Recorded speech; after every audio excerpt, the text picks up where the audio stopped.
আমি আল্লাহ ফলকে রিজিকের ব্যবস্থা করে দেই। এই যে আমরা ফল খাই, জোরে বলেন আমরা খাই কি খাই না? এই ফলটা যে খাইলাম কোন জায়গায় হইল? শোনা যায় কাশ্মীরে আপেল হয়। কাশ্মীর থেকে আপেল এখানে এসে গেল লক্ষ্মীপুরে। লক্ষ্মীপুর বাজার থেকে আপনি আপেল কিনলেন, অতঃপর আপনি আশেপাশে কোনো জায়গা থেকে আপেল কিনে নিয়ে আসছেন, আইনা খাইলেন। এখন আপনারা বলেন আপেলটা হইল কই, আসলো কই? আর আপনি কি না ঘরে নিয়ে আসছেন, খাইলেন কেডা আর খাওয়াইলো কেডা? দরকার আছে না নাই? যিনি আসমান থেকে পানি দেয়, জমিনে ফল হয়, আর এই ফল বিভিন্ন জায়গা থেকে আইনা আমারে আপনারে খাওয়াই রিজিক হিসাবে। আল্লাহ বলে এই সমস্ত কিছু কথাগুলা যে পেছায় পেছায় বললাম, আল্লাহ বলেন ইন্নানি আনাল্লাহ, এই সমস্ত কিছু যিনি দেয় তিনি হলেন আমি আল্লাহ। চিৎকার দিয়ে বলা যাবে কি সুবহানাল্লাহ? পয়েন্ট চলে গেল তিনটা। 1 নাম্বার আল্লাহকে ভয় করা, 2 নাম্বার সত্যবাদী হয়ে যাওয়া, 3 নাম্বার এই সমস্ত কিছু যিনি দিতেছে আমাদের জরুরত পুরা করে দিতেছে, ওই আল্লাহ বলতেছে আমি নিজেই আল্লাহ, ওই আল্লাহরে বিশ্বাস করা, ভরসা করা। এখন বলেন আর 2 মিনিট করে যদি আর 2টা মিনিট 2টা কথা চলে যায়, শুনবেন নি আপনারা? রাত অনেক হয়েছে, আমি চাইতেছি যাতে শেষের দিকে চলে যাই। মুসলমান ইমানদার 9টা কথা বললাম, 9টা কথা আমি আজকে বলতেছি না, আল্লাহ যদি কোনোদিন তৌফিক দেয় 9টা কথা বলবো। কিন্তু আজকে 3টা কথা শেষ হয়ে গেল, আর 2টা কথা বলবো। 2 মিনিট করে যদি 4 মিনিট যায় আপনার কষ্ট হবে না তো? জোরে কোন হইব নি? আর 2টা কথা 2 মিনিট করে শুনেন, দুয়ার দিকে চলে যাব বাবা। 4টা কথা আজকে মাইনাস করে দিলাম যেহেতু রাত অনেক হয়ে গেছে। 4 নাম্বার কথা, আল্লাহ রাব্বুল আলামিন কোরআনুল কারীমের মধ্যে বলেন কেউ উঠাউঠি করবেন না, লা ইলাহা ইল্লা আনা। আল্লাহ রাব্বুল আলামিন ডেকে ডেকে বলে আমি আল্লাহ ছাড়া, সবাই বলেন দ্বিতীয় কোনো মাবুদ আসেনি। আল্লাহ ছাড়া দ্বিতীয় কোনো মাবুদ নাই। আল্লাহ রাব্বুল আলামিনকে ছেড়ে দিলে দ্বিতীয় কোনো মাবুদ নাই। মুসলমান, দ্বিতীয় কোনো মাবুদ যখন নাই, তাহলে আল্লাহ যে বলতেছে লা ইলাহা ইল্লাল্লাহ, আওয়াজ দিয়ে বলেন লা ইলাহা ইল্লাল্লাহর দাম আছে না নাই? আরো জোরে বলেন আছে না নাই? আল্লাহ নবী বলেন, একটা হাদিস শুনেন, লা ইলাহা ইল্লাল্লাহর দাম বের হয়ে যাবে। আন আমরিন ক্বাল সামিআতু রাসূলাল্লাহি সাল্লাল্লাহু আলাইহি ওয়াসাল্লাম ইয়াকুল, হযরতে ওমর রাদিয়াল্লাহু তাআলা আনহু বলেন, আল্লাহ রাসূল সাল্লাল্লাহু আলাইহি ওয়াসাল্লামের কাছ থেকে আমি শুনলাম, আল্লাহর নবী বলেছেন, ইয়াকুলু ইন্নী লা আ'লামু কালিমাতান, আমি এমন একটা কালিমা জানি যেই কালিমাটাকে হাক্কাম মিন কলবিহি, যদি লক্ষ্মীপুরের কোন মুসলমানের সত্য বলে এই কালিমাটাকে পড়ে নিতে পারে, পড়ার পর যদি ফায়ামুতু আলা যালিক, আর ওই অবস্থার মধ্যে মারা যায়, আল্লাহর নবী বলে ওই কালিমা পড়ে মরতে দেরি, ইল্লা হুররিমা আলান নার, ওই বান্দার জন্য জাহান্নামের আগুন হারাম হইতে দেরি হয় না। আর এই কালিমাটাই হলো লা ইলাহা, আরো জোরে লা ইলাহা, জবান খুলে লা ইলাহা। এ নওজোয়ান আওয়াজ দিয়া বলো লা ইলাহা। আসমানের মালিক সে আল্লাহ, জমিনের মালিক সে আল্লাহ, বলি লা ইলাহা, আরো জোরে লা ইলাহা, জবান খুলে লা ইলাহা।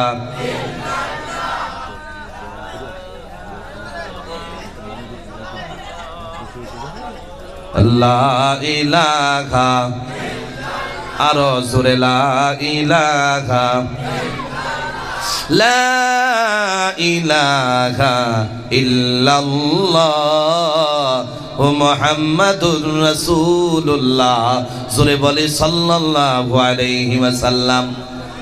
শেষ আর একটা পয়েন্ট যদি বলি, তারপরে 4টা কথা রয়ে গেছে। এই 4টা কথাকে আমি বললাম 1টা মিনিটে বলবো, মাত্র 1 মিনিট। জোরে বলেন কয় মিনিট? তাহলে 9টা কথা পুরা শুনতে পারবেন, যেহেতু একটা কথা বলেছিলাম। শুনে আমল করলে মরতে দেরি, জান্নাতে যাইতে দেরি না। আর একটা কথা মাত্র 2 মিনিটে বলবো, বাকি 4টা মিনিটে চারটা কথা 1 মিনিটে বইলা দুয়ার দিকে চলে যাব। 5 নাম্বার কথা হলো আল্লাহ রাব্বুল আলামিন বলেন ফা'বুদুনি, আমি আল্লাহর ইবাদত করো। জোরে বলেন কার ইবাদত? আরেকটু জোরে কোন কার ইবাদত? আল্লাহর ইবাদত বাদ দিলে পৃথিবীর দুনিয়ার কোন মানুষের কোন ইবাদত আছে? দুনিয়ার পৃথিবীর অন্য কারো ইবাদত নাই, একজনেরই ইবাদত করব। আওয়াজ দিয়া বলতে হবে, আসলেই বলেন কার? আল্লাহ রাব্বুল আলামিনের ইবাদত করা লাগবে। তাহলে আমি আপনারা যদি প্রশ্ন করি, এই যে মা বোনেরা বসে রইল, ছোট্ট ছোট্ট বাচ্চা নিয়ে কষ্ট করতেছে, আর আপনারা যে গভীর রজনীতে এখনো বসে রইছেন, আখিরি দুয়াটা নিবেন, গুনাহ মাফ করায় যাবেন, এই যে বসাটা যে বসে রইছেন, এই বসাটা কার ইবাদত? আওয়াজ দিয়া বলেন কার ইবাদত? আল্লাহর নবী বলে, যারা দিনের ফিকির নিয়া নাজাতের ওয়াসিলা নেওয়ার জন্য কোরআনের কথা, নবীর কথা, দিনের কথা শুনে যত সময় শুনতে থাকে, তার জীবনের গুনাহগুলা তত সময় মাফ হতে থাকে। আর যত সময় শুনে তত সময় তার নামায় আমলের মধ্যে নেক আইসা প্লাস হতে থাকে। তাহলে শেষ কথাটা আমি লম্বা করি না, ইবাদতের নিয়ে কথা বললে আপনারা যে মাদ্রাসার মুহতামিম সাহেব রয়েছে, এই অঞ্চলে উলামা ইকরাম রয়েছে, ফা'বুদুনির তাফসীর যদি করতে চাই সারা রাত শেষ হবে, তারপরেও করে শেষ করা যাবে না। মাত্র 2টা মিনিট আমরা সামনের বস্তু নিয়ে একটু বোঝাই। সবাই বলেন আল্লাহর ইবাদত যে করব, 5 ওয়াক্ত নামাজ পড়াটা কার ইবাদত? আরো জোরে বলেন কার ইবাদত? 5 ওয়াক্ত নামাজ পড়াটা যদি আল্লাহর ইবাদত হয়, এই 5 ওয়াক্ত নামাজ পড়লে মা বোনেরা, নওজোয়ান ভালো করে শুনেন, মুরব্বীরা, তাহলে আমাদের কোনো ফায়দা হবে কি হবে না? এখন আমি আপনারা জিজ্ঞাসা করি, নওজোয়ান কান খাড়া করে শুনো, মনের কান দিয়ে শুনো, মুরব্বী আমি বলতেছি, 5 ওয়াক্ত নামাজ যে পড়া লাগে, সবাই আওয়াজ দিয়ে বলবেন জোহরের ফরজ কয় রাকাত? এদিকের মানুষ হুজুর নামাজ পড়ে না, আওয়াজ দিয়ে বলেন কয় রাকাত? জোহরের ফরজ 4 রাকাত। আওয়াজ দিয়ে বলা লাগবে আসরের ফরজ কয় রাকাত? 4 আর 4 মিলাইলে কয় রাকাত হয়ে যায়? 8 রাকাত হয়ে যায়। আল্লাহ নবী ডাক দিয়া বলে, যদি কোনো বান্দা জোহর আর আসর পড়তে পারে, যদি কোনো মহিলা আসর আর জোহর পড়ে নিতে পারে, এই 8 রাকাত নামাজ পড়বে। 8 রাকাত নামাজ যে বান্দা বান্দিগুলা পড়বে, আল্লাহ রাব্বুল আলামিন জান্নাতও বানাইছে 8টা। কোন সুবহানাল্লাহ। যদি কেউ জোহর আর আসর পড়ে নাই, অর্থাৎ 8 রাকাত নামাজ পড়ে নাই, আল্লাহ রাব্বুল আলামিন ওই লক্ষ্মীপুরের মুসলমানের কারণে, সারা পৃথিবীর মানুষের কারণে 2 রাকাত নামাজ পড়তে দেরি, ওই বান্দাগুলোর জন্য আল্লাহ রাব্বুল আলামিন জান্নাতের 8টি জান্নাতের দরওয়াজা খুলতে দেরি হবে না। কোন সুবহানাল্লাহ। বান্দা যেই দরওয়াজা দিয়া ইচ্ছা ওই দরওয়াজা দিয়াই যাবে। আল্লাহ রাব্বুল আলামিন ওই বান্দার জন্য জান্নাতের দরওয়াজা খুইলা রাখবে। আর একটু আওয়াজ দিয়া সবাই বলা যায়নি সুবহানাল্লাহ। এখন সবাই বলেন মাগরিবের ফরজ কয় রাকাত? আরো জোরে বলেন কয় রাকাত? মাগরিবের ফরজ 3 রাকাত। এই অঞ্চলে যেরকম দেখতেছি মনে হয় নামাজের সংখ্যা কম, কারণ কইতে গেলে তো তারা জানে না, এমনও মানুষ আছে লাগতেছে জীবনে নামাজই পড়ছে না। আমার এমনও ছেলে মেয়ে আছে আজকের ডেটে, বিশ্বাস করেন এই পৃথিবীর সব খবর কয়ে লাইতে পারে, যদি জিগান মাগরিবের ফরজ আর সুন্নত এগুলা মিলাইয়া কয় রাকাত কইতে পারতো না। আছে না নাই? জোরে কোন আছে না? আছে না? আমি তো কই আমনে আজকালের যুগের মধ্যে ছেলে আর মেয়ের বিয়া যে করাই, মাঝে একটা ঘটক লাগে না? ঘটক আপনারা কি কন? ঘটকই কন। মাঝে যে একজন ঘটক লাগে, আজকালের দিনে গটকালি করাটাও কষ্ট আছে। কেমন? যদি ছেলেরে দেখতে আসে, আল্লাহু আকবার আল্লাহু আকবার, যদি ছেলের বাবা মেয়ের বাবা যদি জিজ্ঞাসা করে আমার টপটপা সুন্দর মেয়েটা আমি আপনার কাছে বিয়ে দেব, খালি বলেন এশারের নামাজ কয় রাকাত, বাস কইলেই বিয়া দিয়া লাইবাম। বিশ্বাস করেন অনেক ছেলের বিয়ে হইতো না। হইবনি? কথা কয় না কেন? হইবনি? আর যদি আপনি মেয়েরে দেখতে যান, গিয়া যদি বলেন আমার বাড়ির বউ বানামো, তোমার ছেলের বউ বানামো, আমার ঘরের মেয়ের মতো তুমি থাকবা, তোমারে আমার ছেলে রাজ রানীর মতো রাখবে, খালি তুমি জোহরের নামাজ কয় রাকাত কইলাও, বাস বিয়া করাইলাম। বিশ্বাস করেন অনেক মেয়ের বিয়ে হইতো না। হইব? হইব? কয় না? কয় না? হইবনি? অনেক ছেলে মেয়ে আছে তাদের বিয়ে হবে না, কারণ ওরা আজকে দিনের সাথে জড়িত না, নামাজের সাথে জড়িত না। এর সবচাইতে বড় কারণ হলো দাদু দিনের প্রতে ছিল না, বাবা দিনের প্রতে আসে নাই। বাবা দিনের প্রতে আসে নাই, আমি আর আপনি দিনের প্রতে আসি নাই। আমি আপনি দিনের প্রতে না আসার কারণে আমার ছেলে আর মেয়েও দিনের প্রতে আসে নাই। কথা ঠিক কিনা জোরে বলেন। দাদু নামাজি ছিল, বাবা নামাজি হয়ে গেছে। বাবা নামাজি ছিল, সন্তান নামাজি হয়ে গেছে। সন্তানের কাছে, দাদুর কাছে, বাবার কাছে দেখতে দেখতে নাতি নক্তগুলাও নামাজি হয়ে গেছে। আর ওরা যখন নামাজি হয়েছে, কোন রাকাত, কই অক্ত, কয় কথাগুলা, এগুলা সব তারা যাই না ফেলাইছে। জোরে বলেন, জানছে না? এই জন্যে কিছু ঘর আছে জিন্দা মাদ্রাসা, কারণ ওই ঘরের মধ্যে কোরআনুল কারীমের তিলাওয়াত হয়। এমনও ঘর আছে যেই ঘরের মধ্যে প্রতি ওয়াক্তে নামাজ পড়া হয়, এমনকি মুসলমান কোনো গুনাহও করা হয় না। এই ঘরের মধ্যে যে মানুষগুলা থাকে, জিন্দা একটা মাদ্রাসার মধ্যে থাকে, তাহলে এমন ঘর আজকের ডেটে খুব কম পাওয়া যায় কি যায় না? কম পাওয়া যায় না? এমনও ঘর আছে এক বছরের ভিতরে একবারও আল্লাহর কোরআনের কারীম তিলাওয়াত হয় না। হয়নি? আছে না? আছে না? জোরে বলেন। কোরআনুল কারীমের তিলাওয়াত তো বাদ দিয়া দেন, মুসলমানের পরিচয়ও পাওয়া যায় না, কারণ একটা বছরের মধ্যে একবারের জন্য একটা মানুষের নামাজও পড়ে না। তাহলে এই ঘরটারে কেমনে মুসলমান ঘর বলবেন আপনারা? আমি এদিকে বলার মকসুদ না, বাবাজি মাদ্রাসার দিকে নজর দেন, সন্তানগুলার লেখাপড়া পড়ান, আলিম বানান। আমাদের মতন এর চাইতে আরো বড় বড় আলিম হোক, দোয়া করি। এমন আলিম যখন হয়ে যাবে, এলাকাটা নূর হয়ে যাবে। আর এই অঞ্চলটা এমন অঞ্চল হবে, চুর, ডাকাতি, বদমাশি, আদমাশি, জিনা, বেবিচার, মদ, সুদ, যা কিছু আছে, একটা অঞ্চলে একটা আলিম হইলে এই অঞ্চলের অধিকাংশ গুনাহ কইমা যায়। এটা আপনার বিশ্বাস হয়নি? কারণ আপনার বাতিজা যদি আলিম হয়, চাচা গুনাহ করবে না। আপনার নাতি যদি আলিম হয়, নাতির জন্যে দাদু গুনাহ করবে না। সমাজে আমার নাতি মুখ দেখাইতে পারতো না, এই বিশ্বাস তার থাকবে। মা গুনাহ করবে না, বেপরদা হবে না, আমার ছেলে আলিম হয়ে আসছে, আমার ছেলে আলিম, আমি গুনাহ করতে পারবো না, আমি বেপরদা হয়ে থাকতে পারবো না। এই জন্যে একটা পরিয়ালের মধ্যে কম একটা আলিম অথবা হাফিজ বানান, তাহলে আপনাদের এই অঞ্চলটা বিশ্বাস করেন এলাকাটা আল্লাহর দ্বীনই প্রতিষ্ঠা হয়ে যাবে। জোরে বলেন, কথা ঠিক কিনা? তাহলে আওয়াজ দিয়া বলেন, মাগরিবের ফরজ কয় রাকাত? এখনো কইতে পারে না, কয় রাকাত?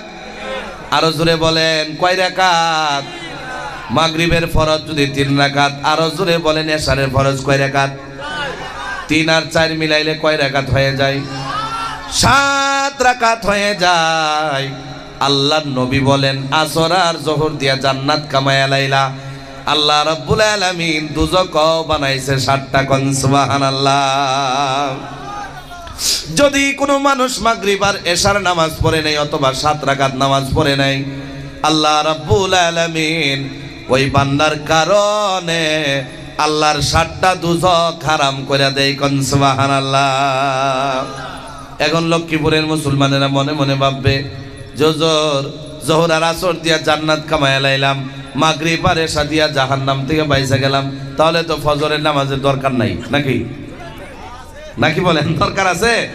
পায়ে হাত ধরে কই 2 মিনিটের লেগে উঠেন না। যদি উঠেন, কালকে হোটেলে গিয়া কইবেন যে গোলাঘাটি হুজুর আইছিল, ফজরের নামাজ পড়তে না করে গেছে। এ বাবাজি, মাত্র 1 মিনিট শুনেন, বুঝা যাবেন, এরপরে যাইতে পারেন। আল্লাহ নবী বলে, যে ফজরের নামাজ পড়ে না সে জান্নাতেও যাইতে পারে না, যে ফজরের নামাজ পড়ে না সে জাহান্নাম থেকেও বাঁচতে পারে না। এখন যাইতে পারেন? কি বলেন, যাওয়া যায়নি? এ মুসলমান, ফজরের নামাজ এত দামি হইল তো হইল কেমনে? ফজরের নামাজ পড়লে নাকি জান্নাতেও যাওয়া যায়, জাহান্নাম থেকেও বাঁচা যায়। 4 ওয়াক্ত পড়লেও যদি কাজ হয় না, ফজরটা যদি মেইন হয়, এটার কারণ হলো যারা ফজর পড়ে সারা বাকি 4 ওয়াক্ত পড়ে, যারা ফজর পড়ে না তারা বাকি 4 ওয়াক্ত পড়তে পারে না। কথা ঠিক কি না? এই ফজরের নামাজটার এত দাম কেমনে বাবাজি? যদি আপনারা বলেন, হুজুর টাইম যতই হয়েছে আর 2টা মিনিট দিয়া দিলাম, ফজরের কথাটা শোনায় দেন, তাহলে আমি বলতে পারি। কি বলেন, শুনবেননি আপনারা? আওয়াজ দিয়া বলেন, শুনবেননি? 1 নম্বরের কথা হলো ফজরের নামাজের দাম পরে বলতেছি। ফজরের নামাজটা আসলো কেমনে শোনার দরকার আছে নি? আল্লাহর নবী হযরতে আদম আলাইহিস সালাম জান্নাত থেকে আল্লাহ বের করে দিছিল, এটা আমরা সবার জানা আছে না নাই? জান্নাত থেকে দুনিয়ায় পাঠাইয়া দিছিল। ধরেন বর্তমান টাইম হলো 12টা অথবা 12:30, ওই 12:30টার সময় যদি আমাকে আপনাকে এমন জায়গার মধ্যে রাইখা দেওয়া হয়, বলেন নিজের শরীর নিজে দেখা যাবে নি? অন্ধকারে রাখলে দেখা যাবে নি? আদম আলাইহিস সালামকে আল্লাহ রাব্বুল আলামিন দুনিয়ার মধ্যে এমন টাইমে পাঠাইছে, আন্ধার অবস্থার পাঠাইয়া দিছে। আদম নবী নিজেকে নিজে দেখতে পারে না, নিজেকে দেখতে না পাইরা মনে মনে ভাবতেছে, আহারে আল্লাহ নারাজ হয়ে কই পাঠাইয়া দিল, নিজেরও দেখতে পারতেছি না, কষ্ট দূর হয় না। ওয়েট করতে করতে, অপেক্ষা করতে করতে সময় নষ্ট হতেছে, নিজেকে দেখা যায় না। আমরা যে বলি সুবহে সাদিক, ফজরের নামাজের টাইমে, ফজরের নামাজের রক্ত যখন ঢুকে যায়, রাত শেষের দিকে চলে যায়, দিন শুরুর দিকে এসে যায়, ওই টাইমে অন্ধকার আস্তে আস্তে গিয়া ফর্সা হয় কি হয় না? সুবহে সাদিক হয়ে গেল। আল্লাহ রাব্বুল আলামিনের নবী আদম আলাইহিস সালাম নিজেকে দেখতে পারলো, আবার ফর্সা পাইলো। দুইটা নিয়ামত পাইছে। এক নাম্বার আন্ধার থেকে পাইসা গেছে, আর একটা হলো ফর্সার মধ্যে চইলা গেছে। আদম আলাইহিস সালাম এই দুইটা নিয়ামত পাওয়ার সাথে সাথে গভীর মনোযোগ দিয়ে শুনেন, একটা কথাও যদি শিখে যান, আজকের বয়ানটা জান্নাতের ওয়াসিলা হবে কি হবে না? ওই টাইমে দুইটা নিয়ামত পাওয়া মাত্র আল্লাহর শুকর আদায় করতো নবীরা। কেমনে শুকর আদায় করবে? আদম নবী দুইটা নিয়ামত পাওয়ার সাথে সাথে জায়গার মধ্যে 2 রাকাত নামাজ শুকর আদায় করার জন্য পড়ছে। জোরে বলেন কয় রাকাত? 2 রাকাত নামাজ আল্লাহর শুকর আদায় করার জন্য পড়লো। 2 রাকাত নামাজটা আল্লাহ রাব্বুল আলামিন এতই পছন্দ হয়েছে, আল্লাহর কাছে এতই পছন্দ হয়েছে, আল্লাহ বলে আদম নবী যে নামাজটা পড়ছে আমার প্রিয় নামাজ হয়ে গেছে। এই নামাজটারে আমি এই নামাজ পর্যন্ত শেষ করতে চাই না, এই নামাজটা আমি কিয়ামত পর্যন্ত বাহল রাখতে চাই। এই জন্য আল্লাহ রাব্বুল আলামিন ফজরের নামাজটাকে উম্মতি মুহাম্মাদির কারণে ফজরের নামাজ বানায়া পাঠায়া দিয়েছে। সুবহানাল্লাহ। এই নামাজটা এইভাবে আসছে, জোহরও এইভাবে আসছে, আসর এইভাবে আসছে, মাগরিব এইভাবে আসছে, এশার নামাজ ওইভাবে আসছে। এগুলা যদি বলি অনেক লম্বা হবে, আমি ওদিকে যাই না। একটা কথা গভীর মনোযোগ দিয়ে শুনেন, যে ফজরের নামাজ পড়ে সবাই আওয়াজ দিয়া বলেন, ফজরের নামাজটা রাতের শেষে হয় কি হয় না?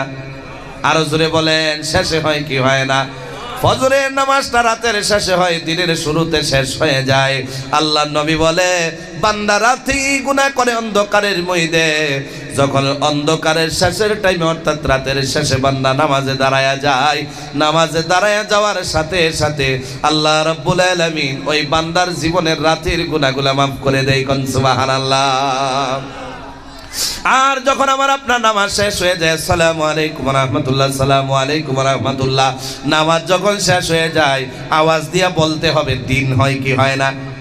দিন হয়ে যায়, ফর্সা হয়ে যায়।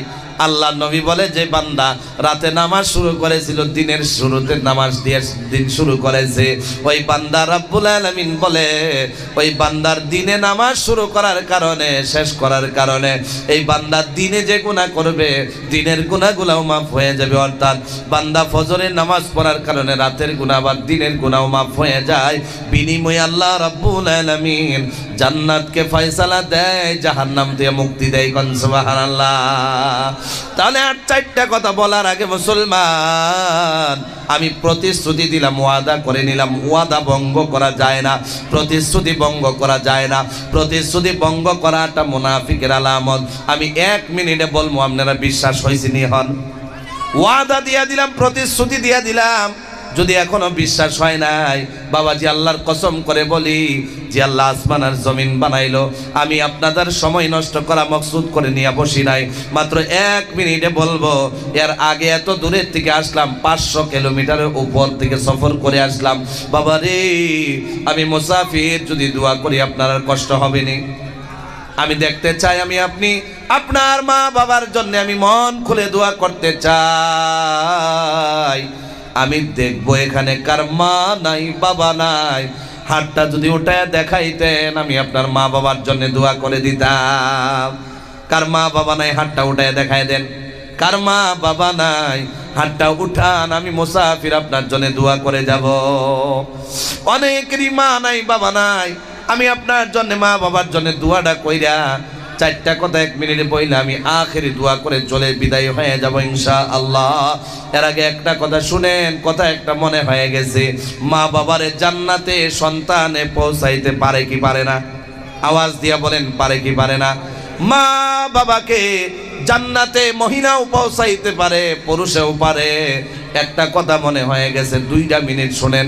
আল্লাহ নবী সাল্লাল্লাহু আলাইহি ওয়াসাল্লামের কথা বলি না, অনেক লম্বা হয়ে যাবে। কিতাবের মধ্যে আছে, এক ওলি রাত্রে ঘুমাইছে, ঘুমানোর পর রাত্রে স্বপ্নে দেখে এলাকার মধ্যে আপনার আর কবরস্থান আছে না নাই? এলাকার কবরস্থান, অলির অনেক এলাকার কবরস্থানের সব মুর্দাগণ কবর থেকে উইঠা গেছে। উইঠা যাওয়ার পর অলির তাকাইয়া দেখে সব মুর্দাগুলার কাছে বর্ষা আলো, একজন মানুষের সাথে অন্ধকার। ভালো করে শুনেন, মন দিয়ে শুনেন, দেখেন মা বাবারে জান্নাতে কেমনে পৌঁছানো যায়। অলি ডাক দিয়া বলে, ভাই সবার কাছে বর্ষা, তোমার কাছে কেন অন্ধকার?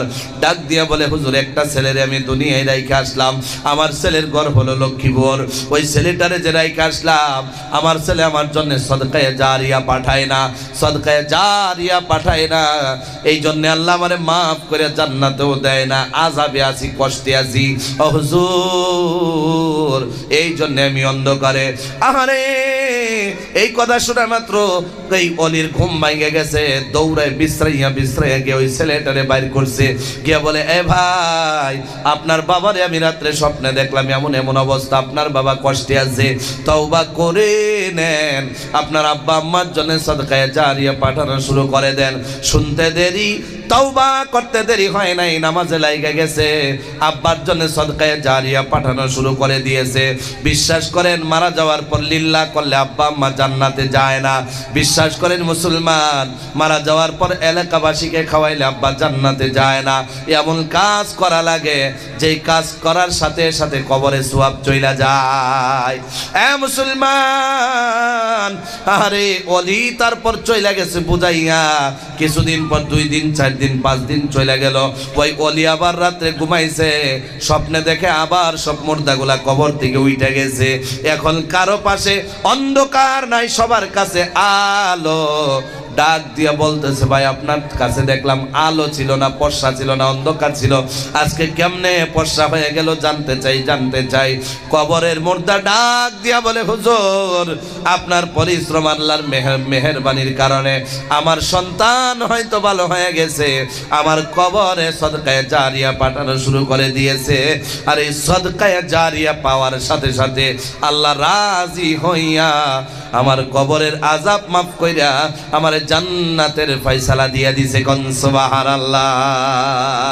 তাহলে আজকের ডেটে আমি জবরদস্তি করি না মুসলমান, 4টা কথা 1 মিনিটের প্রতিশ্রুতি দিয়া দিলাম। এর আগে মা বাবারে জান্নাতে পৌঁছানোর জন্য আমি দেখতে চাই মা বোনেরা এই জায়গায় নওজোয়ানেরা মুরব্বীরা বসে রইলেন, নওজোয়ান বসে রইলেন, মা বাবারে জান্নাতে পৌঁছাইতে পারে। এই মাদ্রাসার মধ্যে যদি কিছু সদকা করেন, বিনিময়ে আপনার আব্বা জান্নাতে যাবে, আম্মা জান্নাতে যাবে। আমাকে